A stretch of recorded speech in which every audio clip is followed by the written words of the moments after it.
Todo silenciado. Bien, mis hermanos queridos, vamos a comenzar entonces nuestra clase número 4. Hoy día nuestra clase número 4, así que damos gracias al Señor por esta oportunidad que tenemos de continuar con nuestro estudio bíblico. Los invito a que tengan ahí su lápiz, su cuaderno, su Biblia también, porque vamos a tener algunos textos bíblicos que vamos a leer hoy día. Estamos estudiando Conociendo las Escrituras, así se llama esta asignatura, este ramo, ¿verdad? Conociendo las Escrituras. Y vamos a continuar con este estudio, ¿verdad? Ya hemos estado hablando acerca de los idiomas, estuvimos hablando sobre los tipos de materiales en los cuales se escribían, los alfabetos, estuvimos hablando acerca de algunos fenómenos que se dieron al momento de la escritura, estuvimos hablando también acerca de los personajes que eran los encargados de hacer la escritura. ¿Se recuerdan ustedes quién eran los encargados de transmitir el texto llevándolo, haciendo la copia del texto? ¿Se recuerdan? Tenía un nombre. ¿Quiénes eran estas personas? A ver si alguien se lo recuerda por ahí. Esta es la clase número 5, me dicen. Ah, es la 5, entonces voy a corregir al tiro acá esto, Los porque yo lo había... copistas. Los copistas, muy bien, los copistas eran uno de ellos, claro. Muy bien, pero qué sabia la hermana Ingrid, qué increíble, ¿verdad? Una memoria tremenda. Muy bien, hermana Ingrid. Entonces, los copistas, ¿verdad? También los masoretas, también era el nombre que habíamos aprendido, ¿verdad? Que ellos a través de distintas tradiciones eran los encargados de ir transmitiendo el texto bíblico, ¿verdad? Pasándolo, ya vimos las formas que se hacían, que eran bastante trabajosas, ¿verdad? Así que con mayor razón debemos nosotros valorar el texto bíblico. Amén. Bien, vamos a continuar entonces la clase de hoy. Vamos a comenzar haciendo una oración. Le voy a pedir a nuestro hermano Pedro si nos puede dirigir en esta oración inicial, hermano Pedro. Ahí le voy a mandar una solicitud para que active su micrófono y usted nos dirige entonces la oración inicial. A ver, hermano, ahí, hable. Ay, no le escuchamos. No le escuchamos. No, parece que tiene un problema con su micrófono, hermano Pedro. A ver, le vamos a dar un segundito para que ver si lo puede solucionar. Si no, le pedimos a otro hermano que lo pueda hacer. No. Ahí, a ver, actívelo. Le mando en la pantalla le va a aparecer una solicitud de activación. No, tampoco. Ya, hermano Pedro, no se preocupe, no se preocupe. Usted ahí ore en el Espíritu. Muy bien, le voy a pedir entonces al Christopher, al Hijo, para que le salte ahí la unción. Al Hijo, al Christopher, que nos dirige entonces en esta oración inicial. Amén. Amén. Amado Señor, estamos, Señor, delante de tu presencia, primeramente para agradecerte por este día, Señor, que nos has entregado en tu misericordia, Señor, porque tú has estado con nosotros, Señor, porque tú nos has guardado, Señor, de todo mal. De eso estoy seguro, Señor. Gracias, Padre, porque podemos en comunión aprender de tu palabra y cada vez, Señor, ir adquiriendo más conocimientos bíblicos, Señor, que edifican nuestro espíritu, Señor. Amado Dios, queremos, y nuestras vidas también, amado Dios, queremos aprender de ti y queremos tener los oídos atentos a tu palabra, Señor, y que tú puedas enseñarnos día con día, Señor. Gracias, Señor, por estar juntos en comunión con los hermanos, Señor, y danos mucho entendimiento. En el nombre de Jesús, amén y amén. Amén. Amén. Amén. Un aviso de utilidad pública para mi esposa, que no se le olvide mi encargo. Ya, eso es un mensaje interno, ¿verdad? Un mensaje acá de nosotros. Ah, ok, dice que ok. Ya, entonces vamos a continuar hoy día, es nuestra clase número 5. Yo pensé que era la número 4, pero en realidad es la número 5, ¿ok? Vamos hoy día a seguir hablando acerca de la Biblia como nuestro texto sagrado y vamos a comenzar esta clase con una pregunta, ¿verdad? Estamos en esta introducción, ya no en la introducción, sino ya nos metimos de lleno en el tema, ¿verdad? La pregunta era, ¿quién es el autor de la Biblia? Nosotros estuvimos ya hablando acerca de esto, ¿verdad? ¿Quién era el autor de la Biblia? Voy a subir un poquito más, estoy como muy bajo, ¿no? A ver, ahí sí. Aquí en esta silla me puedo subir un poquitito. El Espíritu Santo. Sí, pues, el Espíritu El Santo. Espíritu Santo. ¿Quién es el autor de la Biblia? ¿Verdad? El Usted dice, Espíritu Santo. Muy bien, ustedes dicen ahí el Espíritu Santo. Yo les voy a pedir que cuando hablen, ahí después le ponen silenciar a su micrófono al tiro, ¿ya? Porque, o si no, yo no alcanzo a hacer con tanta cosa. O la Solancha ahí me ayuda también desde la cuenta maestra, para ir silenciando, para que no nos crucemos con los sonidos. Ok, ¿quién es el autor de la Biblia? Bueno, ustedes decían el Espíritu Santo, ¿verdad? El autor sagrado podemos decir que es Dios. Bueno, el Espíritu Santo también es Dios, ¿verdad? Luego viene la segunda parte, que es el elemento humano, ¿verdad? Porque alguien tiene que escribir, no es que Dios fue y tomó el lápiz y de manera sobrenatural, pudiendo haberlo hecho, ¿verdad? Lo hizo así. Entonces, acá viene el elemento humano, ¿verdad? Y Dios utilizó a distintos escritores para poder plasmar el pensamiento divino, ¿verdad? Y esto lo hace de una manera en donde Dios inspira a través de su Espíritu Santo, ¿verdad?, a estos hombres que fueron los que escribieron la Biblia, y les revela a estos hombres, por medio de su Espíritu Santo, les revela toda su voluntad, ¿verdad? Y esto es guiado directamente por el Espíritu de Dios. Ahora, ustedes deben saber que cada escritor de la Biblia no es que recibió toda la revelación, ¿verdad? Algunos recibieron una revelación específica y eso fue lo que plasmaron, ¿verdad?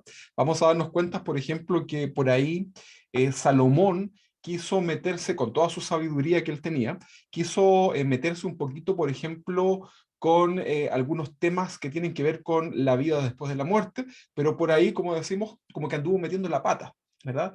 Porque no toda la revelación que recibieron perdón, cada autor de la Biblia no recibió la revelación completa de todo el texto bíblico, ¿verdad? Y esto es lo interesante, porque aquí el Espíritu Santo fue tomando, decíamos la vez pasada, alrededor de más de 40 autores distintos, más de 40 hombres distintos en distintas épocas, lugares, continentes, y acá viene lo bueno porque cada uno tiene una revelación específica, ¿verdad?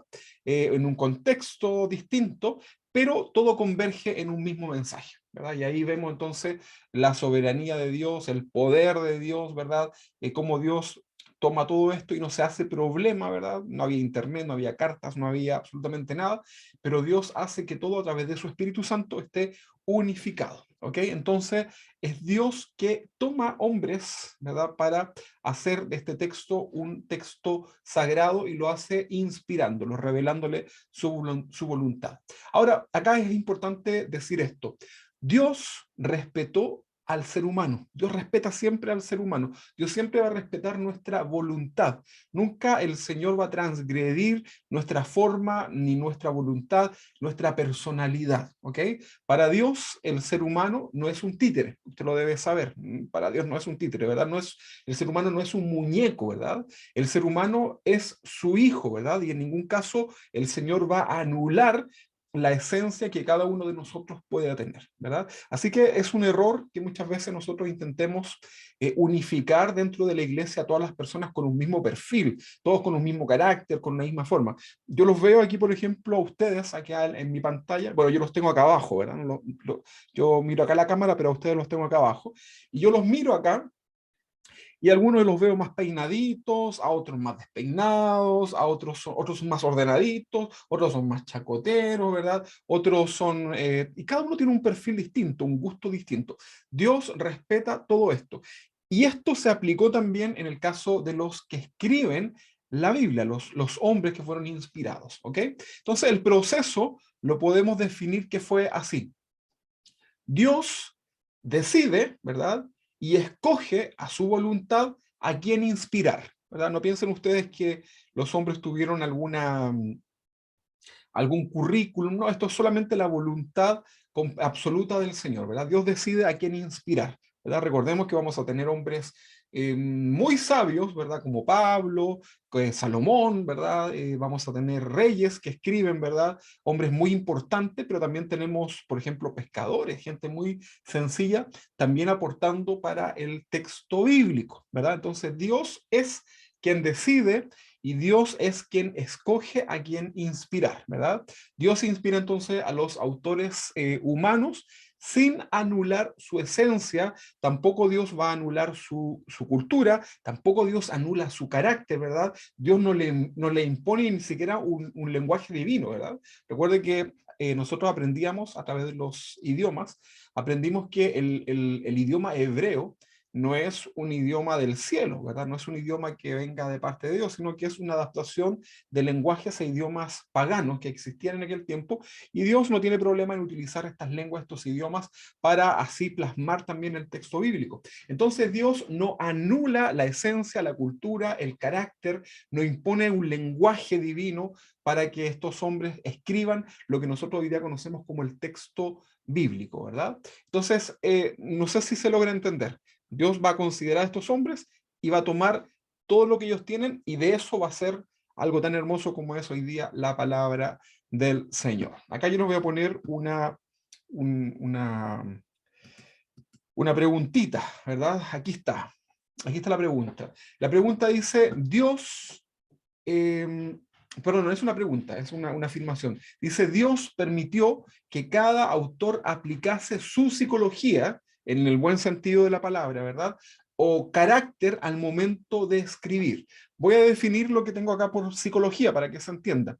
Psicología, acá dice que es la ciencia que estudia los procesos mentales, las sensaciones, las percepciones y el comportamiento del ser humano, ¿verdad? En relación con el medio ambiente físico y social que le rodea.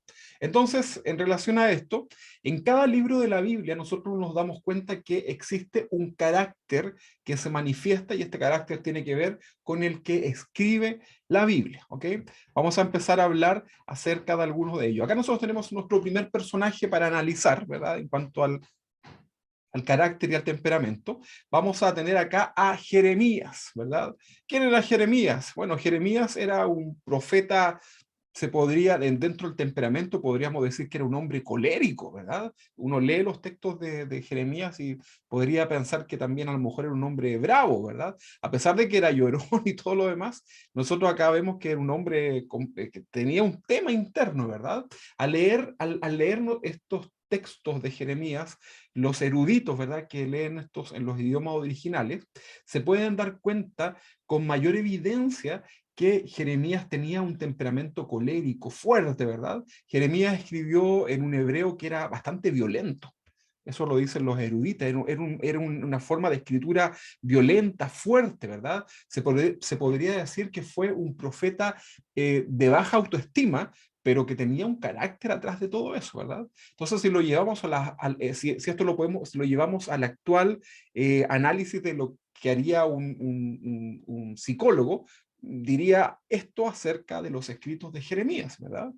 Entonces, uno, para poder interpretar el texto bíblico, debe quitar el temperamento, ¿verdad? La melancolía incluso de Jeremías, para poder descubrir qué fue lo que Dios nos quiso comunicar y cuál fue la palabra divina que Dios nos quiso entregar por medio de Jeremías. Entonces, es muy importante, hermanos, que nosotros podamos considerar el temperamento, el carácter, el contexto en el cual ese escritor de la Biblia, ese autor, está escribiendo, ¿ya? Es muy importante que usted lo pueda ver, porque si no, puede ser que haga una mala interpretación, ¿ok? Hablemos de otro personaje, voy a cambiarlo acá. Tenemos aquí a Juan. Anote usted a Juan, si quiere, otro personaje también, un ser humano, ¿verdad?, que escribe la palabra de Dios. Y aquí tenemos a Juan. Bueno, Juan podemos decir que fue un discípulo del Señor, ¿verdad? En donde acá vemos una característica. A ver, hermanos, ¿qué característica tenía el temperamento, el carácter en Juan? A ver, ¿quién me puede decir algo? Alguna característica nada más. ¿Qué pasaba con Juan? A ver, el hermano Juan Antonio ahí está apretando el botoncito, ¿verdad? Amoroso. Amoroso. Amoroso, el amoroso Juan, ¿verdad? El buen Juan, ¿verdad? Bueno, exactamente, era un discípulo, ¿verdad? En donde nosotros aquí vemos el amor en Juan de una manera manifiesta, ¿verdad? Entonces, hablemos un poquito acerca de Juan, ¿verdad? Como dice el hermano, amoroso, ¿verdad? Hay un amor ahí que se manifiesta en esta vida.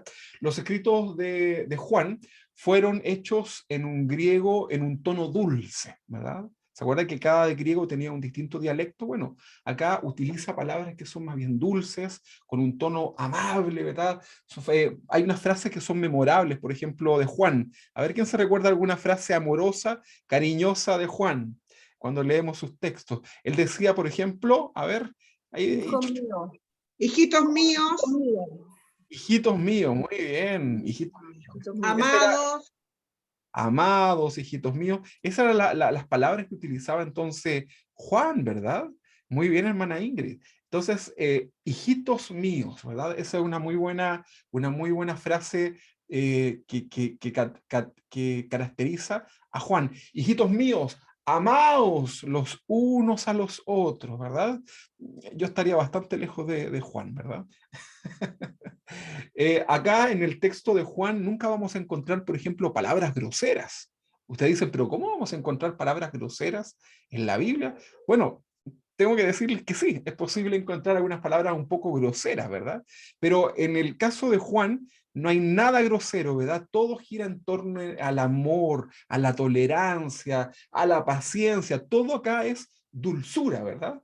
Juan era un evangelista que se podría considerar, dentro del análisis psicológico, se podría considerar como un evangelista flemático, ¿verdad? Ustedes lean, hay un libro que eh, describe el temperamento, ¿verdad? Creo que se llama Temperamento lleno del Espíritu Santo, lo leí por ahí. Y ahí, por ejemplo, hace un análisis que habla acerca de los flemáticos, por ejemplo. Hay el sanguíneo, el flemático, que son características también del temperamento. Entonces, Juan era un evangelista flemático, dulce, calladito, ¿verdad? Amado, era alguien que a lo mejor todos lo querían, ¿verdad? Ese era Juan, ¿verdad? El buen Juan. No era problemático, ¿verdad? No andaba peleando con la gente, se adaptaba. Bueno, pero que no fuera problemático y que no fuera peleador y que fuera amoroso, eso no quita que no fue perseguido, ¿verdad? Recuerden ustedes que Juan fue perseguido por la causa del Señor, ¿ok? Entonces, en los escritos que nosotros vemos de Juan, nosotros podemos ver plasmado acá el carácter del escritor. ¿Se entiende, no? Entonces, en la Biblia, cada escritor va a plasmar su sello, que en este caso es su temperamento, su carácter, su forma, su cultura, ¿verdad? Y eso nosotros tenemos que considerarlo. Cuando tengamos otro estudio más adelante, que va a ser de hermenéutica, vamos a ver cómo estos aspectos son importantes de considerar, el contexto, ¿verdad? Emocional, cultural, psicológico del escritor, de donde se escribe el texto bíblico, para poder hacer una mejor interpretación, ¿ya? Bien, entonces ahí teníamos a Juan. Hablamos ya de Jeremías, ¿verdad? Ya dijimos características de Jeremías, hablamos de Juan, y podríamos ahora también hablar de Pablo.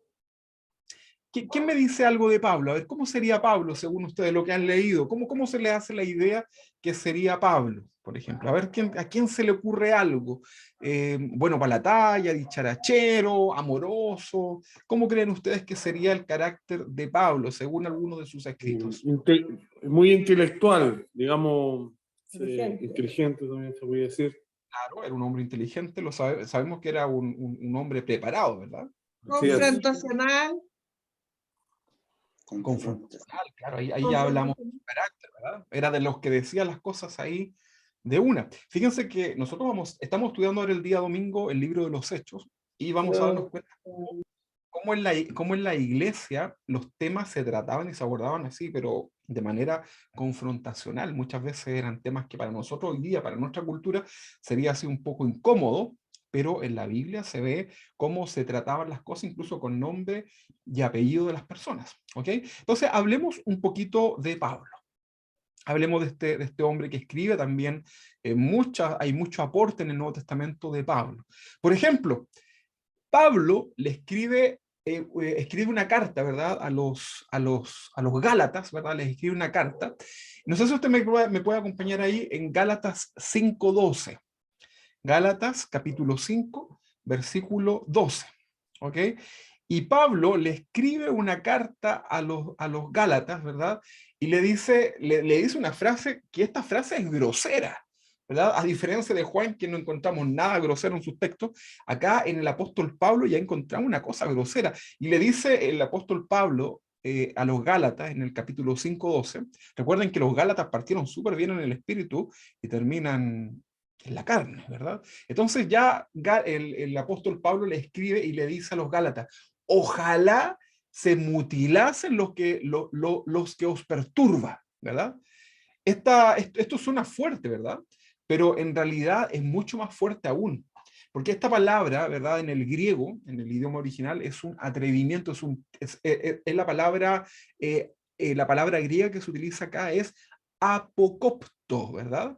Y esta palabra significa amputar, ¿verdad? Esto significa mutilar las partes íntimas. Imagínense, cortarse las partes íntimas. Esto significa, ¿verdad? En el idioma original es algo fuerte, ¿verdad? Imagínese usted le dice esto a alguna persona, ¿verdad? Un hermano que a lo mejor ha cometido algún error y usted le dice, ¿por qué mejor no te cortan los genitales? ¿Verdad? Es como una palabra fuerte, ¿verdad? No es algo tan suave. Vamos a ver acá. Tengo la traducción al lenguaje actual y tengo palabra de Dios para todos, ¿verdad? Ahí dice, por ejemplo, en la TLA, que es la traducción la traducción al lenguaje actual, dice, ojalá que quienes los molesten no se circunciden, o sea, sino que de una vez por todas se corten todo, ¿verdad? Mire lo que dice eso, ¿verdad? Y estaba enojado, ¿verdad? En palabra de Dios para todos, dice, me gustaría que esos que los están confundiendo, que eran los judaizantes, llegaran de una vez hasta el extremo de castrarse, ¿verdad? Eso le está diciendo el apóstol Pablo, ¿verdad? Entonces, acá nosotros entendemos que Pablo, ¿verdad? Era bastante intolerable, ¿verdad? Pablo no tenía mucha paciencia. Pregunta, ¿se parecía Pablo a Juan? No, ¿verdad? ¿Se parecía Pablo a Pedro? ¿O Pedro a Pablo? No, ¿verdad? Tenían...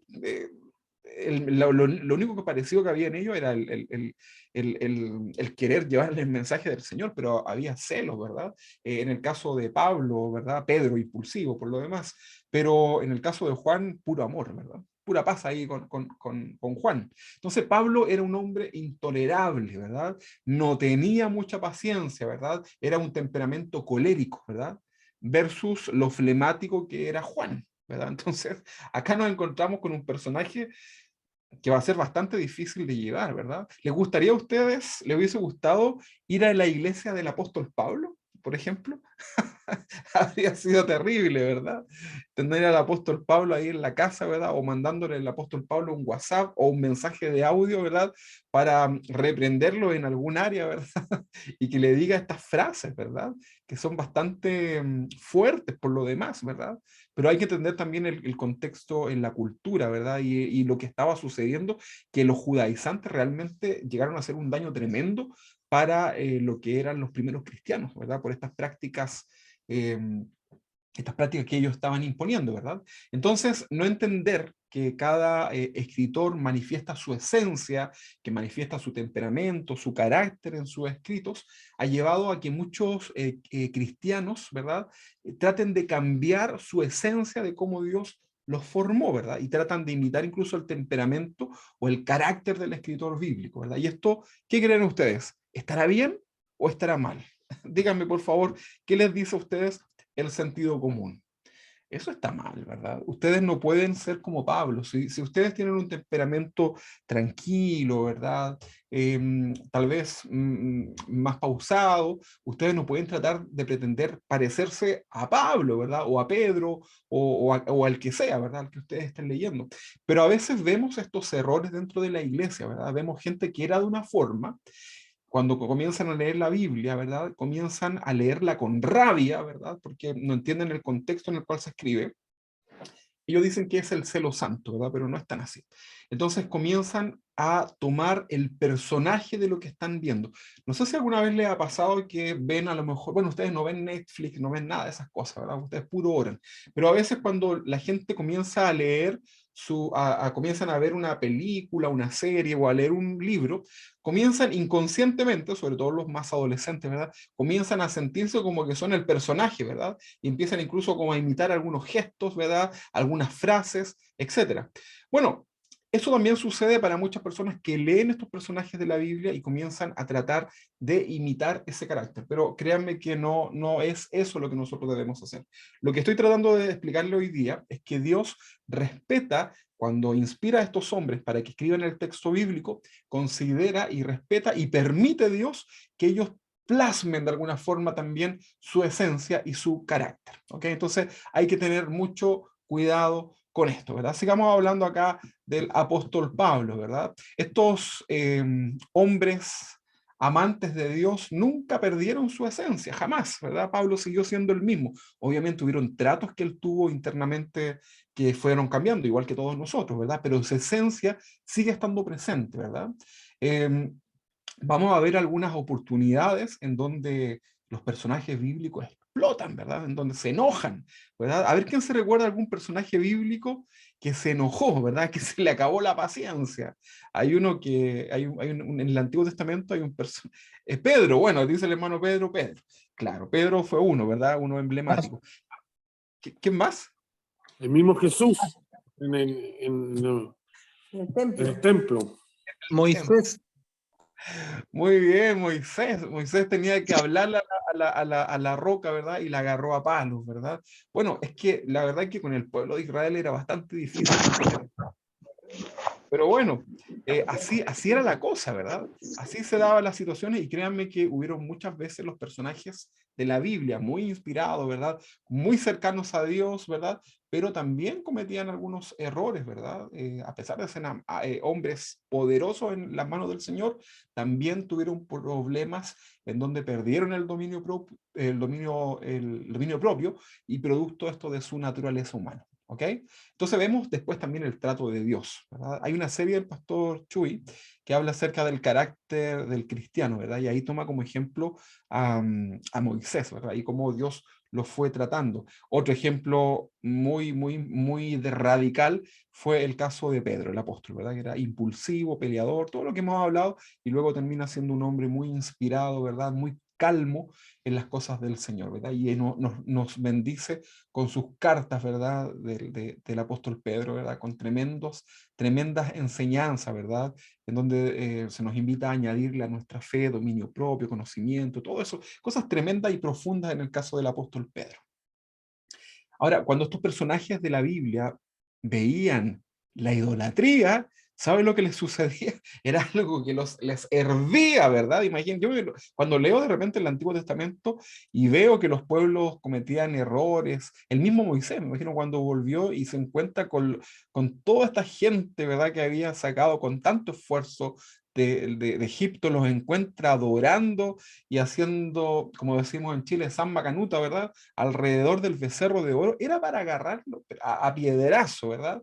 Entonces, vemos acá cómo el celo por Dios muchas veces los consumía, ¿verdad? Los sobrepasaba, pero son humanos, ¿verdad? Son humanos, nosotros tenemos que entender esto, son humanos.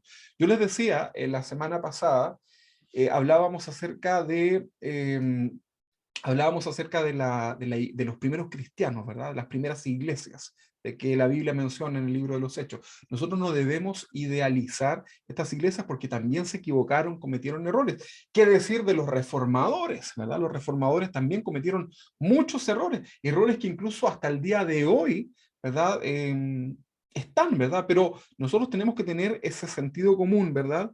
Tenemos que tratar de mirar por sobre ese tema y tratar de rescatar todo lo bueno que ahí hay, ¿verdad? Pero errores siempre van a existir. Así que es importante que podamos meditar en esto. Bueno, sigamos hablando entonces, sigamos hablando. A ver, ¿a dónde habíamos quedado nosotros? A ver, déjenme buscar acá. Bueno, entre todos nosotros decíamos que existen distintos caracteres, ¿verdad? Temperamentos, incluso pueden haber combinaciones de esto, ¿verdad? Ahora, ¿esto es bueno o es malo? No, la verdad que no es ni bueno ni malo, ¿verdad? Por el contrario, nosotros tenemos que aprender a convivir, ¿sí? A usted probablemente no le cae bien todos los hermanos de la iglesia, ¿verdad? Probablemente va a haber algún hermano, alguna hermana que a usted como que no le gusta mucho su forma, qué sé yo. Ahora, ¿esto es malo o esto es bueno? La verdad que mientras a usted no le cause una raíz de amargura, no hay problema, ¿verdad? Pero vamos a tener diferencias, ¿verdad? Vamos a tener diferencias. Y por eso la palabra nos manda a tener que soportarnos los unos por los otros, ¿verdad? Los unos con los otros. Entonces, dentro de una iglesia existen distintos temperamentos, ¿verdad? Van a existir combinaciones de hermanos que van a ser un temperamento distinto, ¿verdad? Entonces, aquí está la diversidad, ¿verdad? en que cada uno de estos temperamentos pueden ser controlados también por el Espíritu Santo, se sujetan a la palabra del Señor, y esto todo glorifica al Señor, ¿verdad? Ahora, el contexto del pasaje que leíamos nosotros de Gálatas, ¿se acuerdan el que estábamos leyendo ahí en Gálatas en el 5:12? El contexto era que Pablo, ¿verdad? Abre las primeras iglesias en su primer viaje misionero, que esto fue en Galacia del Sur, ¿verdad? Pero los judaizantes que se metían ahí, o estos falsos judíos, comenzaron a confundir, ¿verdad?, a la gente, a los primeros cristianos, y le hacían creer que para ser salvos se requería no solamente la fe, ellos decían la fe más algo más, y en este caso era la fe más la circuncisión, que era una tradición judía, un pacto de Dios con los judíos, ¿verdad? No tenía nada que ver ya con estos nuevos creyentes, ¿verdad? Que venían no venían de una genealogía judía. Entonces, la circuncisión, por si alguien no lo sabe, es el corte de la piel, ¿verdad?, que tiene el pene, ¿verdad?, que se conoce como el prepucio, ¿verdad?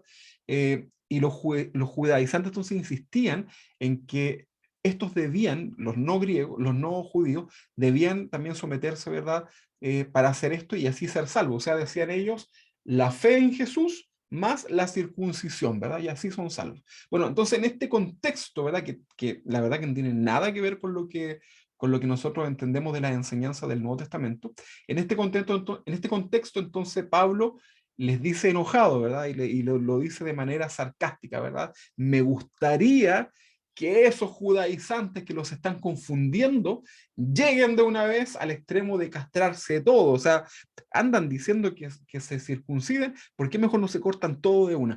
Eso es lo que está diciendo Pablo. Es fuerte, ¿no? Es fuerte, así yo se los digo y te dice, pero ¿cómo? Pero eso es lo que está diciendo, ¿verdad? Ahí está, ¿verdad? Entonces, ahí tenemos un ejemplo, ¿verdad? Del apóstol Pablo. Ahí en Gálatas, en el capítulo 3, en el versículo 1, ¿no? Los trató bastante mal, digamos, a los Gálatas. Acá tenemos en Gálatas 3:1, le escribe, ¿verdad? El apóstol le dice que el Espíritu se recibe por la fe, ¿verdad? Y le dice, oh Gálatas insensatos, ¿verdad? Les dice, el Espíritu se recibe por la fe. Oh Gálatas insensatos. Eso es la Reina Valera. En la traducción al lenguaje actual dice, ay Gálatas, qué tontos son ustedes. Así lo traduce la TLA. No sé si alguien lo tiene ahí en la TLA. Y la palabra de Dios para todos, en Gálatas 3:1, dice, qué tontos son ustedes, Gálatas. ¿Quién los embrujó, verdad? Le hace esta forma de decir. Díganme ustedes, ¿eso es violento, no? ¿Se imagina? Yo les digo a ustedes, hermano, pero ¿cómo es tan estúpido? ¿Verdad? ¿Cómo tan tonto, hermano? Por Dios. Hermana, pero ¿cómo es posible, verdad? Usted es una estúpida, hermana. Eso suena fuerte, ¿verdad? Usted ya está llorando, ya séquese las lágrimas. Pero si yo les digo, si yo les dijera de esta forma, sonaría fuerte. Pero acá vemos, en este texto, en el original, vemos cómo el apóstol Pablo está hablando de una manera ya bien fuerte, ¿verdad? Al momento de exhortarlos, ¿verdad? Que menos mal que no estamos en la iglesia de Pablo, ¿verdad? Bueno, la palabra insensato, ¿verdad?, que se traduce en la Reina Valera, es una palabra fina en el español, ¿verdad? Si yo le digo a ustedes, oh, que son insensatos, hermano, para ustedes no les pasa nada, ¿verdad? Ustedes dicen, amén, dice alguno por ahí, gloria a Dios, ¿verdad? Y somos insensatos, ¿verdad? Pero eso es para nuestra traducción. Sin embargo, en el griego tiene una connotación más grave, ¿verdad? Y ofensiva. Es como decirle, oye, pero que son brutos, por Dios, ¿verdad? Por la reflauta, ¿verdad? Diría Condorito. Entonces, en conclusión, existen entonces dos palabras, la divina y la humana, ¿verdad? Y la humana manifiesta entonces el temperamento. No piensen ustedes, no quiero que ustedes piensen que en el caso ay, no estoy viendo ahí, estoy. No quiero que ustedes piensen que en el caso de estas cosas, estas salidas, ¿verdad?, de temperamento, no piensen ustedes que era la palabra de Dios. Una cosa es el mensaje de Dios y por otra parte está el temperamento del escritor.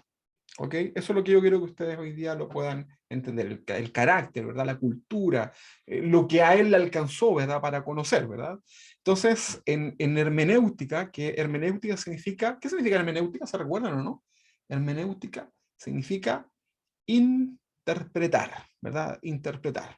Muy bien, hermana Ingrid. Ah, no, respondió la hermana Ingrid. Entonces, interpretar, ¿verdad? Eso significa hermenéutica. Y en hermenéutica, para interpretar la Biblia, nosotros debemos separar siempre lo humano de lo divino, ¿verdad? Porque si no vamos a hacer un embrollo del texto bíblico, ¿ok?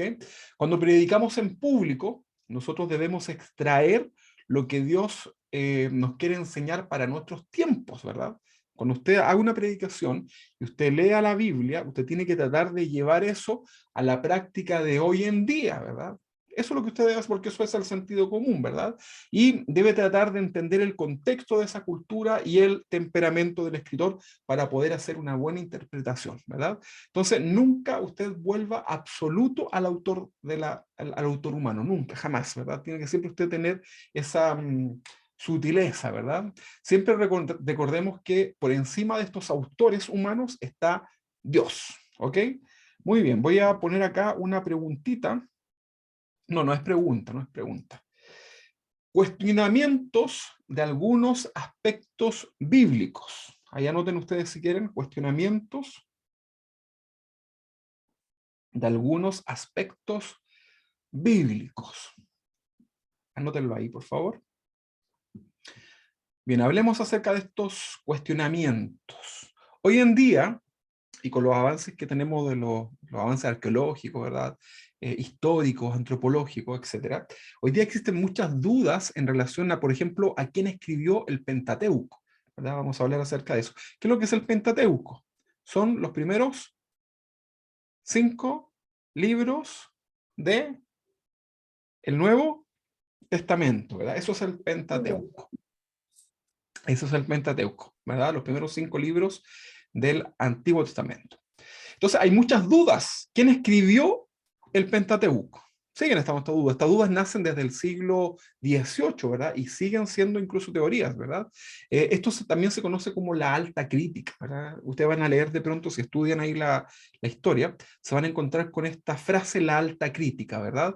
Que ellos trataban de buscar, ¿verdad? De alguna forma de poder justificar, ¿verdad? De poder llegar hasta lo más profundo, ¿verdad? Para que el texto, en este caso, para demostrar si el texto era fidedigno o no, ¿verdad? La alta crítica. Ahora, un teólogo alemán, que yo aquí se los anoté, hay un teólogo alemán que se llama Julius Wellhausen. ¿El qué es lo que dice? Lo que está acá. Dice, hay cosas que no me cuadran. No pudo Moisés ser el único autor del Pentateuco, ¿verdad? Entonces, esto lo dice él, ¿verdad? Ahí como la frase del el Twitter de Julius Wellhausen, ¿verdad? Él puso ahí, hay cosas que no me cuadran, no pudo ser Moisés el único autor del Pentateuco, o sea, el único que escribe el Pentateuco. ¿Qué creen ustedes? ¿Qué me dirán ustedes acerca de eso? Porque hemos aprendido siempre que el autor y el escritor de el Pentateuco, estos primeros 5 libros de la Biblia, a ver quién me los nombra, ¿cuáles son los primeros 5 libros de la Biblia? Génesis, Dalila, no, ¿cuál viene? Génesis, Éxodo, ¿qué más? Levítico, Número y Deuteronomio. Números y Deuteronomio. Muy bien, ahí están entonces los 5 libros, ¿verdad? Eso se conoce como el Pentateuco. Y la gente dice, bueno, ¿habrá sido realmente Moisés el que los escribió? ¿Qué creen ustedes? ¿Podrá haber sido Moisés el que escribe todo esto? Una pregunta, ¿verdad? Bueno, lo que dice este personaje, ¿verdad? Y en su Twitter, dijo, hay cosas que no me cuadran. No pudo ser Moisés el único autor del Pentateuco. Y ahí él postula, ¿verdad? Él hace unas postulaciones, ¿verdad? Y dice, acá hay cosas que no me causan, que no me cuadran, ¿verdad? Y dice él, acá hay un doble relato, ¿verdad? Hay repeticiones. Por ejemplo, existe en la Biblia un doble relato de la creación. ¿Sabían ustedes eso, no? Hay un doble relato de la creación. Por ejemplo, en Génesis 1 tenemos un relato y en Génesis 2 tenemos otro relato. Por ejemplo, en Génesis 1 se narra, por ejemplo, que Dios creó en un orden, ¿verdad? Creó el mundo y al finalizar crea al hombre, ¿verdad? Y esto va en un acto gradual, de menos a más, ¿verdad? Primero Dios ordena, recuerde que dice la Biblia, en el principio creó Dios. Ahora, importante ahí ese texto, ¿verdad? En el principio creó. La palabra creó es la palabra bará, ¿verdad? Y eso significa crear de la nada. Dios, ¿no? Dios de la nada creó todo lo que hoy día conocemos. Entonces dice la Biblia que en el principio creó Dios los cielos y la tierra. ¿En el principio de qué? En el principio de todo, ¿verdad? En el principio de todo. Creó Dios los cielos y la tierra. Y luego se refiere a la tierra. Y el Señor dice, y la tierra estaba, ¿cómo estaba la tierra? A ver qué me lo dice, ¿cómo estaba la tierra cuando lo crea? ¿Cómo estaba la tierra? Estaba Desordenada. Ordenada, desordenada y ¿qué más? vacía. Desordenada y vacía. O sea, en el principio que yo digo, los cielos y la tierra estaba desordenada y vacía. Una pregunta, porque ustedes me acaban de decir, el texto bíblico dice que la tierra estaba desordenada y vacía. Ahora, la pregunta es, ¿cómo algo que está vacío puede estar desordenado? ¿Se ha hecho esa pregunta, no? Una buena pregunta para investigar, ¿les parece? ¿Cómo algo que está vacío puede estar desordenado? Ahí tenemos que entrar también en el texto original. Pero quedémonos con esta pregunta que hacía este hombre, ¿verdad? Julius, ¿verdad? Entonces, hay un doble relato de la creación. Decíamos que en Génesis 1 se narra que Dios creó el mundo, ¿verdad? Y primero Dios lo ordena, crea las plantas, los animales, las bestias, y en el sexto día crea al hombre, ¿verdad? Eso está en el Génesis 1, usted lo puede leer, ¿verdad? Ahora, en el Génesis 2 nos encontramos, no es que Dios creó otras cosas, sino que lo vemos de otra manera, porque Dios ordena y crea al hombre. Vamos a leer Génesis, pero en el capítulo 2. Usted después lea el capítulo 1, ¿verdad? Pero por ahora vamos a leer el capítulo 2, porque él dice que este hombre, ¿verdad? Que critica en cierta manera el tema, ¿verdad? De la escritura, dice que hay un doble relato de la creación. En Génesis capítulo 2, versículo 7 dice, entonces Jehová, Dios, formó al hombre, ¿verdad? No, eso no lo tengo escrito, no. Dice, entonces Jehová Dios formó al hombre del polvo de la tierra y sopló en su nariz aliento de vida, y fue el hombre un ser viviente, ¿verdad? Eso lo dice en el capítulo 2, en el versículo 7. Entonces formó al hombre, en el versículo 7. En el versículo 8 dice que después de formar al hombre, y Jehová Dios plantó un huerto en Edén. Plantó un huerto en Edén, al oriente, y puso allí al hombre que había formado. ¿Se fijan que el orden ya es distinto a lo que leemos en el capítulo 1? Ahí tenemos un tema, ¿verdad? Versículo 9. Y Jehová Dios hizo nacer de la tierra todo árbol, ¿verdad? O sea, primero crea al hombre, planta un huerto, y luego hace nacer de la tierra todo árbol delicioso a la vista y bueno para comer, también el árbol de la vida en el medio del huerto, y el árbol de la ciencia y el bien y el mal, que son árboles también que van a estar presentes ahí en el árbol de la vida en el Apocalipsis. Pero acá nosotros tenemos un punto de discusión, ¿verdad? Yo les voy a dejar esta tarea para que ustedes comiencen a investigar qué pasó acá, ¿verdad? ¿Por qué tenemos un relato en un orden en el capítulo 1 y por qué tenemos un relato en un doble relato de la creación, ¿verdad? Ese es el punto que se plantea acá, ¿ya? Ahí lo dejo como tarea para que investiguemos, ¿verdad? También, otra cosa que dice este hombre, dice, ¿cómo es que Dios... O sea, perdón, si Moisés es el que escribe, si él es el que escribe el Pentateuco, ¿verdad? ¿Cómo puede ser que el mismo escritor narre su muerte? Es una pregunta válida, ¿verdad? ¿Cómo usted no podría escribir, ¿verdad? Su muerte, porque no sabemos de qué manera voy a morir, ¿verdad? No lo sabemos. Pero acá nosotros encontramos en el Pentateuco que hay una narración, ¿verdad? Hay un suceso en donde Moisés narra su propia muerte, ¿verdad? Entonces, con esto podemos ya asegurar que Moisés es el que escribe todo el Pentateuco. Bueno, y ahí está un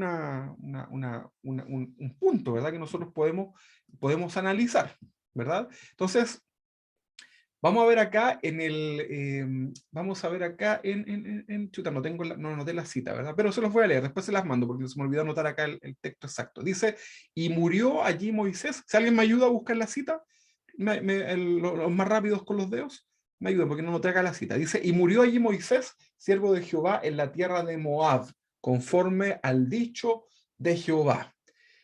Y en el versículo 6 dice, y lo enterró en el valle, en la tierra de Moab, enfrente de Bet Peor, ¿verdad? Y ninguno conoce el lugar de su sepultura hasta el día de hoy.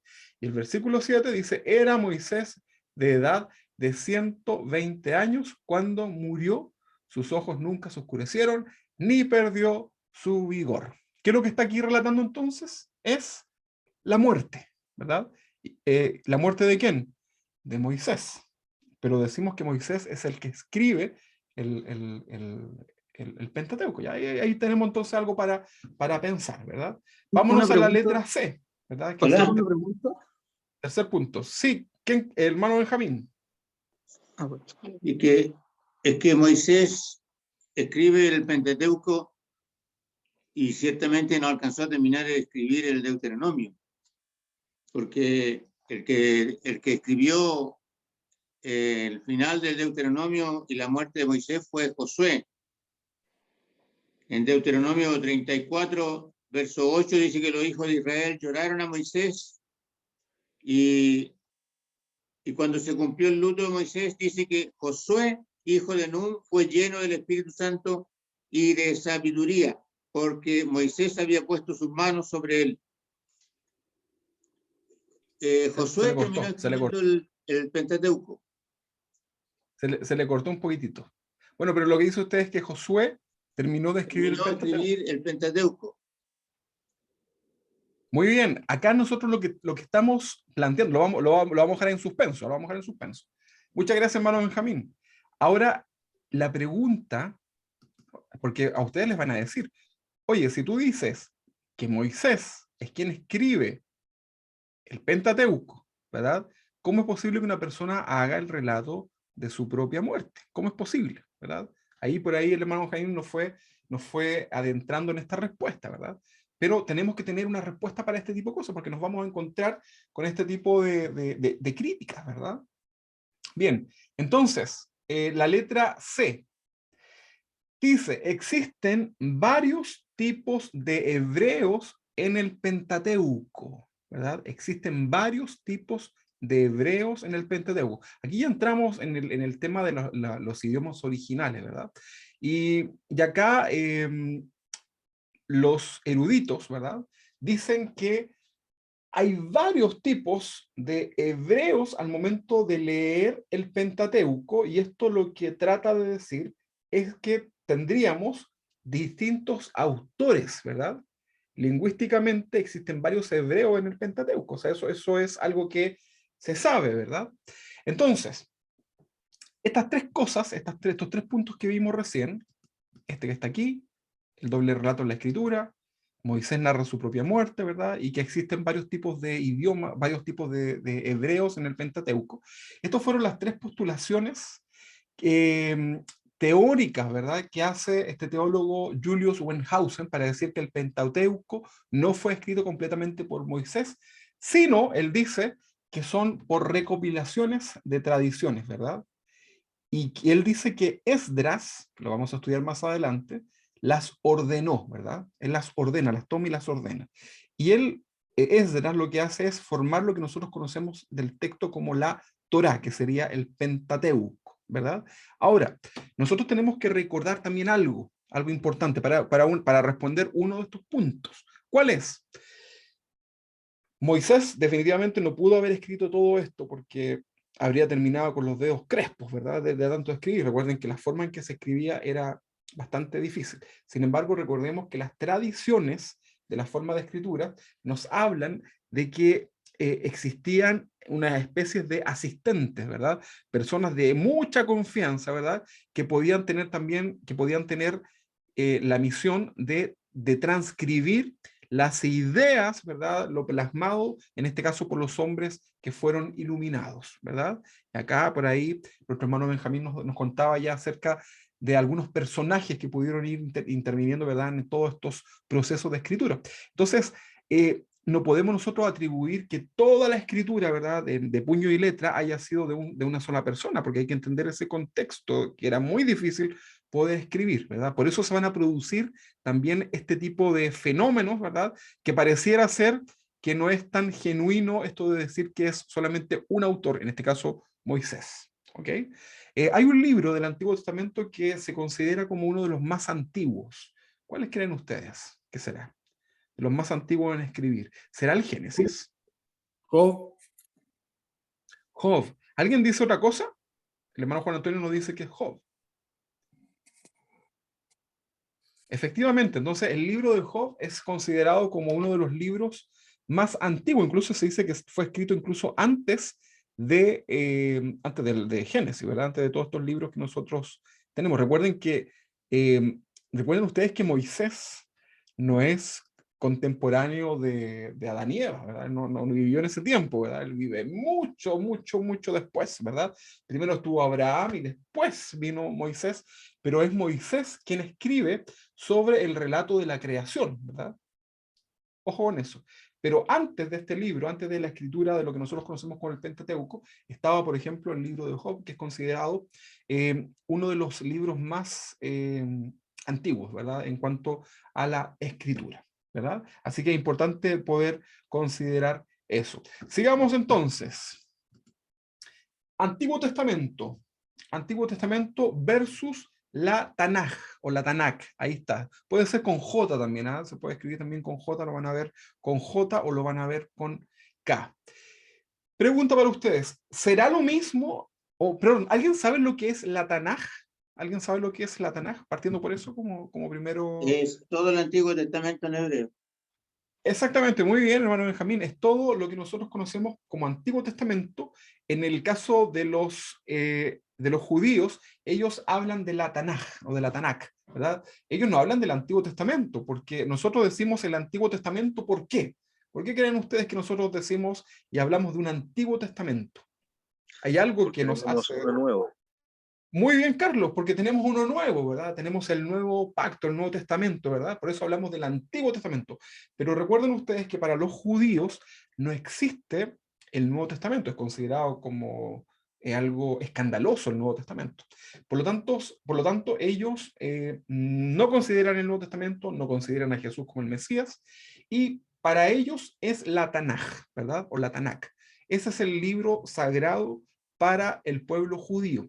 Ahora, pregunta para ustedes. Lo vimos en la clase de Historia del Cristianismo, pero por si alguno lo quiere repasar. Piensa usted en la Biblia católica, piensa usted en la Biblia cristiana protestante, la que tenemos nosotros, ¿verdad? Pregunta, solamente vamos a referirnos al Antiguo Testamento. ¿Son los mismos libros? ¿Tenemos los mismos libros en tanto los católicos como la Biblia, por ejemplo, Reina Valera, la reina protestante, la Biblia protestante? ¿Tendremos los mismos libros en el Antiguo Testamento? ¿Qué creen ustedes? ¿Qué me dicen? Sí, no sé. ¿Qué creen ustedes? No me dicen así. Sí, no. Bueno, mejor les voy con la respuesta, ¿verdad? Nosotros no tenemos los mismos libros que ellos tienen dentro de su compilación como Antiguo Testamento, ¿verdad? Ellos tienen los libros que se conocen como apócrifos, ¿verdad? O deuterocanónicos, ¿verdad? Que son libros un poco dudosos, ¿verdad? Incluso hay cosas que llegan a ser hasta fantasiosas, ¿verdad? Algunos tienen aporte histórico, ¿verdad? Pero estos libros que tiene la Biblia católica son libros posteriores que no fueron considerados dentro del canon bíblico, que canon significa la medida. Vamos a ver más adelante qué es lo que fue el canon. Entonces nosotros tenemos en el Antiguo Testamento, ¿quién sabe cuántos libros tenemos en el Antiguo Testamento? 39. 39, muy bien. 39. Muy Soy bien. muy lenta yo. Está muy lenta la hermana, pero no importa, Jesús vio su corazón. Entonces nosotros tenemos 39 libros para el Antiguo Testamento y los católicos tienen mucho más libros, ¿verdad? Que son estos libros deuterocanónicos o son los libros apócrifos, ¿verdad? Que se conocen así, que son varios, ¿verdad? Los nombré la semana pasada. Usted investigue también acerca de esos libros apócrifos o deuterocanónicos, que vamos a hablar más adelante también. Entonces, acá nosotros les tengo ahí una noticia, porque en el caso de el Antiguo Testamento nuestro, el antiguo nuestro de la Reina Valera, por ejemplo, y de las versiones que utilizamos normalmente, la versión del Antiguo Testamento nuestro versus la Tanaj, que sería la Biblia judía, son los mismos libros. ¿Okay? Vamos a encontrarnos con los mismos libros.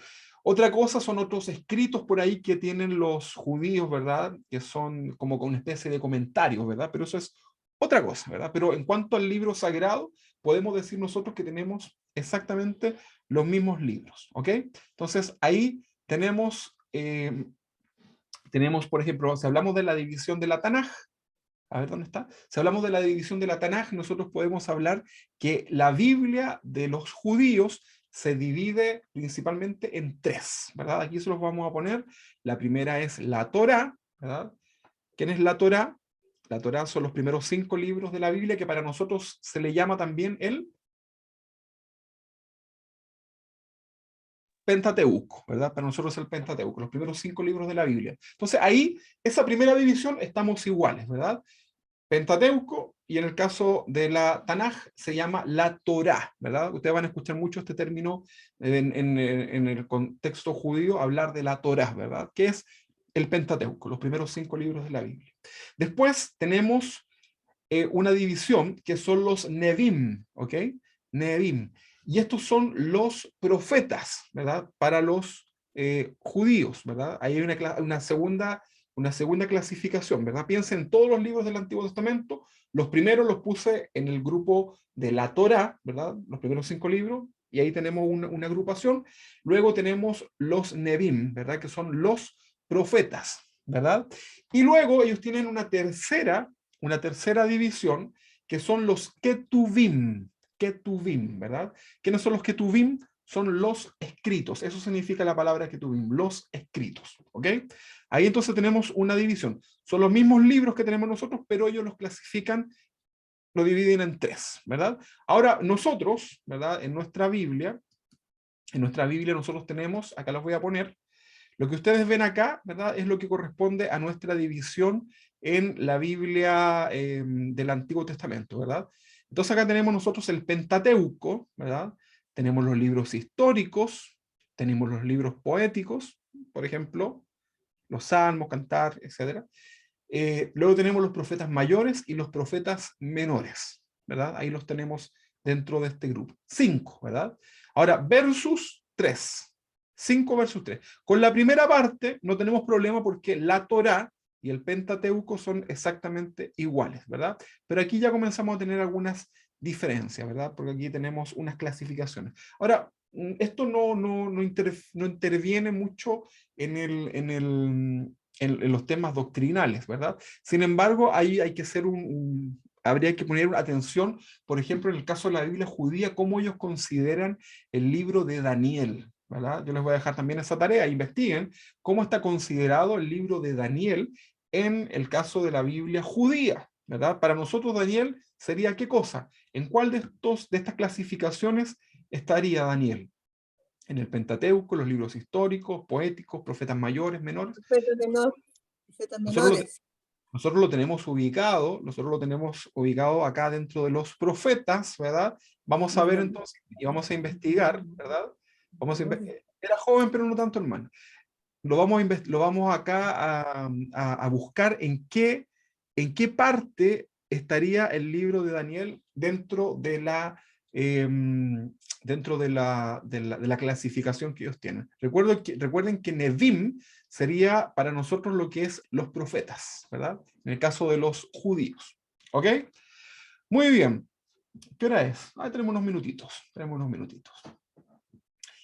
Vamos a ver un poquito y hablemos acerca de la Torá, ¿verdad? La Torá entonces es el primer bloque. Lo que dice, bueno, acá arriba dice la Tanaj, que sería la Biblia, toda la Biblia, ¿verdad? Y acá abajito dice la Torá, que es lo que vamos a definir. Entonces, la Torá es el primer bloque de 5 libros en la Tanaj, ¿verdad? O el Antiguo Testamento para nosotros, ¿verdad? Es posible que haya sido una de las primeras en escribirse, esto según la tradición oral, ¿verdad? Hay una tradición ahí, entonces podría ser la tradición oral. La palabra Pentateuco es una denominación que viene no es un hebreo, sino que es una palabra ya del griego, ¿verdad? Y la palabra Torá significa la ley, ¿verdad? Eso significa la Torá. También se traduce la palabra la ley, ¿verdad? O la Torá significa el enseñado, también significa esto, ¿verdad? Viene de un verbo que significaba tirar una flecha en el blanco. Eso es un significado también de la palabra Torá, ¿verdad? Tirar una flecha en el blanco.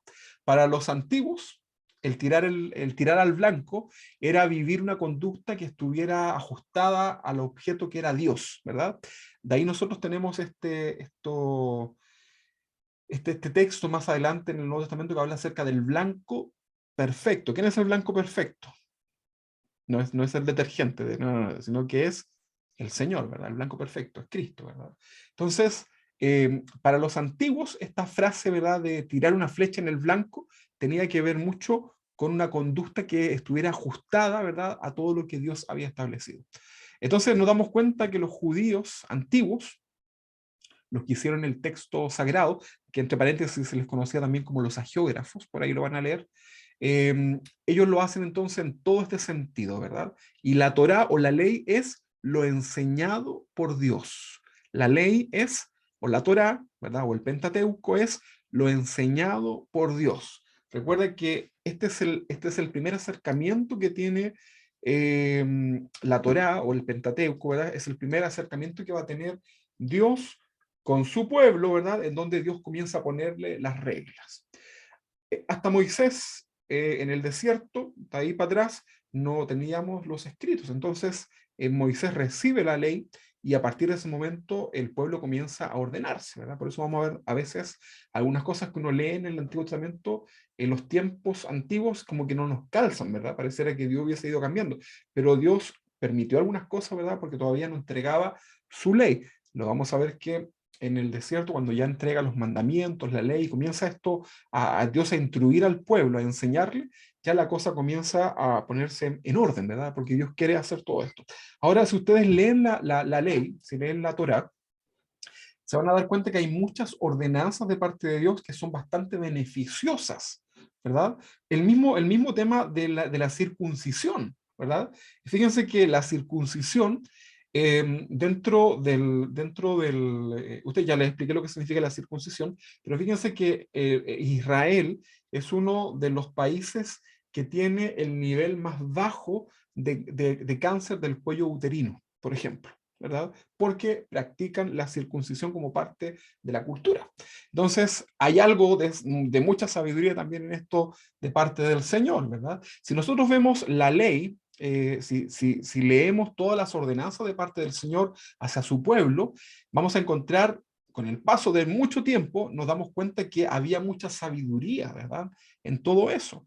Por ejemplo, cuando Dios les prohíbe cómo debían cocinar, las cosas, no juntar ciertos alimentos, ¿verdad? El lavado de las manos, un sinfín de cosas que eran parte de la higiene, ¿verdad? Que con el paso del tiempo se fueron dando cuenta que a nivel bacteriano, ¿verdad? Tenía mucho sentido, ¿verdad? Entonces, vamos a darnos cuenta que el Señor tiene un porqué, ¿verdad?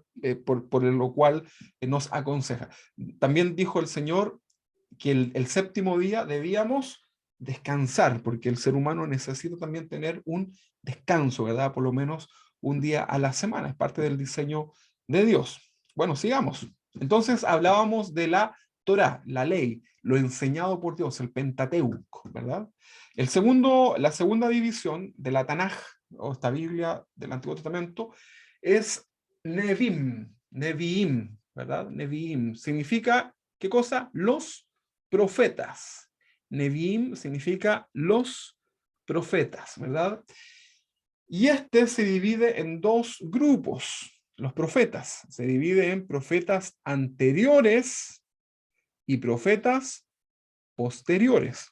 Para nosotros, los profetas son profetas mayores y profetas menores. Hay una pregunta, ¿verdad? ¿Por qué? ¿Será que son los más viejitos y los más jovencitos? ¿Por qué razón será o será que uno es más importante que el otro? ¿Verdad? Acá en el texto judío, en la Tanaj, los profetas, los Neviim, se dividen en profetas anteriores y profetas posteriores. Ahí hay un trabajo de investigación. Libros que para nosotros no son proféticos, para ellos, por ejemplo, sí lo son, Ahí vamos a encontrar alguna diferencia. Entonces, esta división no coincide con nuestras divisiones, lo que les decía al principio. Los profetas posteriores se dividen en dos, mayores y menores, ¿verdad? Pero tampoco coinciden con nuestra clasificación. Por ejemplo, ahí les voy a dar un pequeño tips. El libro de Daniel no está dentro de este grupo de Nevi'im, de los profetas, lo que les decía al principio, ¿verdad? Pero a pesar que Daniel sí es considerado como un profeta, dado que su libro es indudable que es un libro profético, esto fue escrito en el tiempo del destierro. ¿Se recuerda que Daniel estaba en Babilonia? Entonces, acá hay un problema, ¿verdad? Que tiene que ver con fechas, ¿verdad? Que tiene que ver con un tema de reconocimiento, ¿verdad? Pero Daniel, en cierta manera, no está siendo reconsiderado como dentro del grupo de los profetas. Esto es en el contexto de la Tanaj, ¿verdad? De la Biblia judía. ¿Ok? Bien, avancemos. Entonces dijimos que tenemos la Torá, que es el Pentateuco, la ley, ¿verdad? Los 5 primeros libros de la Biblia. Aquí dice Nevlim, pero en realidad aquí esto está mal. Déjenme escribir acá. Ahí sí. Los Nevi'im, ¿ok? Y luego tenemos los Ketuvim, ¿ok? No los Teletubbies, ¿verdad? Los Ketuvim. Muy bien. Ketuvim es una derivación de una palabra que significa escribir, o también significa escritos. Estos fueron los libros más tardíos en escribir, ¿verdad? Y dentro de este grupo también existen algunas subdivisiones, ¿verdad? Así que es importante que lo podamos ver. Más adelante vamos a ir viendo estos libros. Yo les voy a mandar ahí una fotito con las clasificaciones para que usted pueda ver y decir, ah, mira, este libro, yo hice una planilla Excel, les voy a mandar después eso, para que lo puedan ver, y se van a dar cuenta que las clasificaciones que nosotros tenemos son muy distintas a las que ellos mantienen, ¿ok? Pero el texto, la enseñanza es exactamente la misma, ¿verdad? Nosotros tenemos ahora la revelación, obviamente, del Nuevo Testamento. Acá una pregunta. ¿Qué parte de la historia de Israel contiene la Tanaj? ¿Quiere a la Tanaj? Lo que dijo nuestro hermano Benjamín. La Biblia para nosotros del Antiguo Testamento. Ok. Dentro del Antiguo Testamento, ¿qué parte de la historia de Israel contiene entonces la Tanaj? Ok. Y aquí nos vamos con la primera parte. Prehistoria. Prehistoria. Ustedes sabían que todo lo que pasa en el tiempo de Abraham, Moisés, eso es la prehistoria, ¿no? Porque lo que pasa es que nosotros pensamos como personajes más modernos, pensamos que la prehistoria es como de los tiempos de los picapiedras, ¿verdad? Ok, entonces acá decimos prehistoria, ¿verdad? ¿Qué parte de la historia de Israel contiene la Tanaj, ¿verdad? O el Antiguo Testamento, la prehistoria? Entonces aquí están los primeros 11 capítulos del Génesis, donde se narra la creación, se narra la caída del hombre, la torre de Babel, el diluvio, ¿verdad? Todo eso se considera como la prehistoria, antes de una historia, ¿verdad? Dentro de estos capítulos, entonces se usan también los 12 nombres de Dios, ¿verdad? A ver, ¿alguien se recuerda alguno de los nombres de Dios? Uno, por lo menos, a ver. Yo soy. ¿Y cómo era en el idioma? Yahweh. Elohim. Elohim. Jireh, Shalom. Muy bien, muy bien. Ahí entonces ya vamos escuchando algunos nombres. Tikkenu. Ahora, ¿saben ustedes que muchos de estos nombres, por ejemplo, como Elohim, eran nombres paganos, ¿verdad? Y eran parte también conocidos como los nombres de Dios, ¿verdad? Ahora, Dios no se hizo problema en esto, ¿verdad? Lo consideró, porque de hecho, Elohim significa, ¿qué significa? Dioses, si no me equivoco. Entonces, vamos a ver acá, en estos primeros capítulos que corresponden a esta prehistoria, ¿verdad? Que son los primeros 11 capítulos del Génesis, aquí se narra la creación, se narra la caída del hombre, se narra la torre de Babel, el diluvio, ¿verdad? Dentro de estos capítulos, entonces, también se mencionan los nombres de Dios, que eran 12 nombres por lo menos, ¿verdad? Y que eran de origen cananeo, ¿verdad? Lenguas paganas. Ahora, en español, para nosotros es un solo nombre, ¿verdad? Nosotros concentrémonos hoy día en un solo nombre. Hoy día hay toda una enseñanza, hay todas unas doctrinas que nos diga Jehová, que nos diga así, que diga no sé. Mire, ¿sabe qué? Ni se preocupe, porque nuestra pronunciación ya es mala, así que Dios no es tonto, ¿verdad? Dios no necesita que le pronunciemos bien el nombre o que dediquemos nuestro tiempo a investigar toda la vida cuál era el verdadero nombre que debemos usar, ¿verdad? Lo importante es que usted tenga al Señor de la Biblia en su corazón, ¿verdad? Lo demás no se complique. Entonces, aquí tenemos el primer, que narra el Antiguo Testamento, lo que sería la prehistoria, ¿verdad? Que serían estos primeros 11 capítulos del Génesis. Después, también tenemos otro punto que es la formación del pueblo de Israel, ¿verdad? Y esto ya comprende, esto parte con el llamamiento de Abraham, ¿verdad? Hasta el libro de Josué, ¿verdad? Del Génesis 12 en adelante, ¿verdad? Entonces, acá nosotros vemos cómo se produce la formación del pueblo de Israel, ¿verdad? Y esto involucra el llamado de Abraham, la historia de los patriarcas, las legislaciones judías que existieron a través de Moisés, ¿verdad? Lo que se conoce también como el Código Sinaítico, la conquista de la tierra prometida con Josué, todo eso, ¿verdad? Es parte de la formación del pueblo de Israel. Eso es lo que narra también entonces el Antiguo Testamento, ¿verdad? Si ustedes le preguntan, ¿pero de qué se trata el Antiguo Testamento? Bueno, aquí están los puntos, ¿verdad? Lo que acabo de decir. Esta prehistoria, ¿verdad? Y tenemos la formación del pueblo de Israel. Otro punto, ¿verdad? También otro punto que nosotros vemos son las fluctuaciones del testimonio de Israel. Se los voy a explicar. Se le llama así porque Israel vive una época que es bastante inestable, desde el punto de vista político, teológicamente hablando incluso, ¿verdad? No tenían un rey, eran manejados por los jueces, ¿verdad? Era un periodo bastante inestable.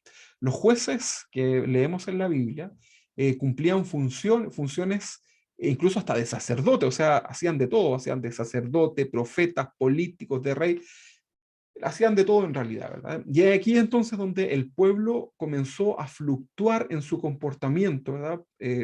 Pecaban, se arrepentían, vivían bien, vivían mal, ¿verdad? Y comienza a tener un periodo de fluctuación, ¿verdad? En cuanto al testimonio del pueblo de Israel, ¿verdad? Entonces está compuesto este periodo, está compuesto por el libro de Josué, hasta Segunda de Samuel, hasta más o menos el capítulo 3. Ahí nosotros vamos a encontrar esta primera parte de esta clasificación, ¿verdad? Si queremos clasificar la historia del pueblo de Israel en el Antiguo Testamento. Avancemos un poquito más. Luego tenemos la historia de las monarquías y la centralización, ¿verdad? Y esto comprende, va desde Primera y Segunda de Reyes, Segunda de Samuel, Primera y Segunda de Crónicas, y aquí donde se habla de los reyes, ¿verdad? Aquí donde Israel ya políticamente se establece, ¿verdad? Maduran cuando comienzan a pedir un rey. Recuerden que Dios no les había puesto rey, ¿verdad? Pero ellos quisieron tener rey porque querían ser como todos los pueblos, ¿verdad? Y comienzan a pedir que quieren un rey, que queremos un rey, queremos un rey, viva vos, y pedían un rey, y finalmente Dios lo permite, ¿verdad? Entonces se escribe la historia de los reyes, ¿verdad? Se dice que el mejor reinado de la historia de Israel, ¿saben cuál fue? Hay dos reyes que se dice que fueron los mejores. ¿Quién creen ustedes que habrán sido? ¿Quién habrá sido? A ver, no es la reina. Saúl.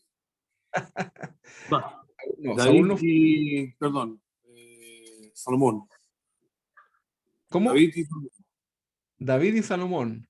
Muy bien, muy bien. Ahí está entonces la respuesta. Se dice que el mejor reinado de la historia fue el del rey David y de Salomón, ¿verdad? Durante los siglos 10, esto es antes de Cristo. Durante este siglo, esto se conoce como el siglo de oro, ¿verdad? De Israel. Llegó a ser, incluso Israel se llegó a considerar incluso como un pequeño pero gran imperio, ¿verdad? Se extendieron, conquistaron Jerusalén, ¿verdad? Incluso la transforman en su capital y comienzan a extenderse, ¿verdad? Fue un siglo realmente importante, un siglo de oro, ¿verdad? Existe también durante este periodo, durante esta monarquía de David y Salomón, existe una madurez en la economía, en la literatura, ¿verdad? ¿Qué decir eso? Acá se escriben muchos libros que nosotros llamamos como sapienciales, ¿verdad? Que son libros llenos de mucho conocimiento, mucha inspiración, ¿verdad? Entonces ahí tenemos otro punto que se relata dentro del Antiguo Testamento, ¿verdad? Dijimos la prehistoria, dijimos la formación del pueblo de Israel, ¿verdad? A través de la Tanaj, con la ley, a través de Moisés. Vimos también las fluctuaciones del testimonio, ¿verdad? Cuando la cosa no andaba muy segura, con lo que les expliqué anteriormente. Y luego tenemos la historia de las monarquías. Ahora, recuerden que durante la historia de las monarquías existieron reyes buenos y reyes malos y reyes muy malos, ¿verdad? Hubieron momentos en que los reyes fueron tan malos, en que estaba todo completamente desordenado. Llegó un momento incluso en que, los sacerdotes, ¿verdad? Los levitas se fueron del templo y se fueron a otras cosas, ¿verdad? Entonces estaba la escoba, habían cerrado los pórticos, las puertas del templo, estaba realmente mala la cosa, ¿verdad? Pero esto todo sucede durante la monarquía. Solamente estábamos refiriéndonos a que hubieron dos reyes o dos periodos de reinado con David y Salomón, que está al inicio, ¿verdad? Luego ya se dividen. Recuerden ustedes que Israel después se divide en dos reinados, por decirlo, ¿verdad? Habían dos reyes paralelos. Ok, el último punto. El regreso del destierro. Eso también es un punto que se menciona dentro del Antiguo Testamento. El regreso del destierro, ¿verdad? Son los libros posteriores a la caída de Jerusalén, pero estamos hablando del año 587 a.C., ¿verdad? Y se le llama a estos libros los libros post-exílicos. ¿Okay? Estos se le conoce así. Y aquí se cuenta la historia de cómo se reconstruyeron, por ejemplo, las murallas de Jerusalén, cómo Esdras reconstruyó la teología de la Torá, lo que les decía anteriormente, ¿verdad? Entonces, acá es importante nosotros que podamos ver este punto. ¿Me darían 5 minutos y terminamos? ¿Sí? Ok, 5 minutos Microsoft, sí. Son esos 5 minutos que usted no sabe cuándo van a terminar. Ya estamos terminando para poder terminar esta idea. En relación al Antiguo Testamento, lamentablemente es muy común escuchar dentro de algunas... Ah, no, ok, se cambió esta cosa. Dame un segundo, por favor. Aquí, ahí está. Es muy lamentable y es muy común escuchar dentro de algunas iglesias y denominaciones que y dicen ellos, para los cristianos no es necesario estudiar el Antiguo Testamento. ¿Has escuchado hablar acerca de eso? Hay iglesias que no predican el Antiguo Testamento. Definitivamente dicen, no, porque eso ya está pasado de moda, eso ya no, nosotros vivimos en la gracia, en el Nuevo Testamento, el apóstol Pablo, lo demás que se pudren. Entonces, ellos argumentan que el Antiguo Testamento corresponde a la ley, ¿verdad? Y están en lo correcto, ¿verdad? No tengo ningún conflicto en eso, ¿verdad? Ellos dicen que es aplicativo solamente al pueblo judío, ¿verdad? Gran parte de eso es así, ¿verdad? Y que para los cristianos es solo una referencia histórica bíblica, ¿verdad? Pero esto podría llegar a ser muy grave, ¿verdad? Y puede ser producto también de una gran ignorancia. Los eruditos llaman al contenido del Antiguo Testamento como la doctrina de la revelación progresiva. Así lo llaman, ¿verdad? O sea, no podemos nosotros como cristianos entender la doctrina que está en el Nuevo Testamento si no vamos a lo que está en el Antiguo Testamento, ¿verdad? No lo vamos a poder entender. Es imposible, ¿verdad? No se puede desprender uno de otro, ¿verdad? Tampoco nosotros podríamos darle una correcta interpretación al Antiguo Testamento si no tenemos la referencia del Nuevo. Y ahí están los judíos, ¿verdad? Entonces es súper importante que nosotros podamos entender esto, ¿verdad? Hablando de la ley, del Antiguo Testamento, tenemos ahí una división de la ley. Algunos lo dividen en dos, pero a mí me gusta dividirlo en tres, ¿verdad? La ley, lo que nosotros conocemos como la Torá, ¿verdad? Se puede dividir como en la ley moral, ¿verdad? Que tiene que ver con los mandatos en relación, por ejemplo, a no robar, no matar, ¿verdad? Que tiene que ver con el corazón, ¿verdad? Tenemos lo ceremonial, que eran todas las ceremonias que Dios instauró para el pueblo judío. Recuerden que estas ceremonias apuntaban al cumplimiento en Jesús como el Mesías, ¿verdad? Apuntaba todo a ello, ¿verdad? Todo al sacrificio de Jesús. Cuando Jesús muere en la cruz, todo eso queda ahí en el pasado, se lo expliqué en algún momento. Y luego habían unas leyes también que se consideran como las leyes civiles, que tienen que ver cómo el pueblo debía conducirse, ¿verdad? Cómo era gobernado, etc. Eso era una forma también de poder dividir esta ley, ¿verdad? Ahora, de todas las leyes que nosotros vemos acá, la que persevera hoy día, ¿cuál es?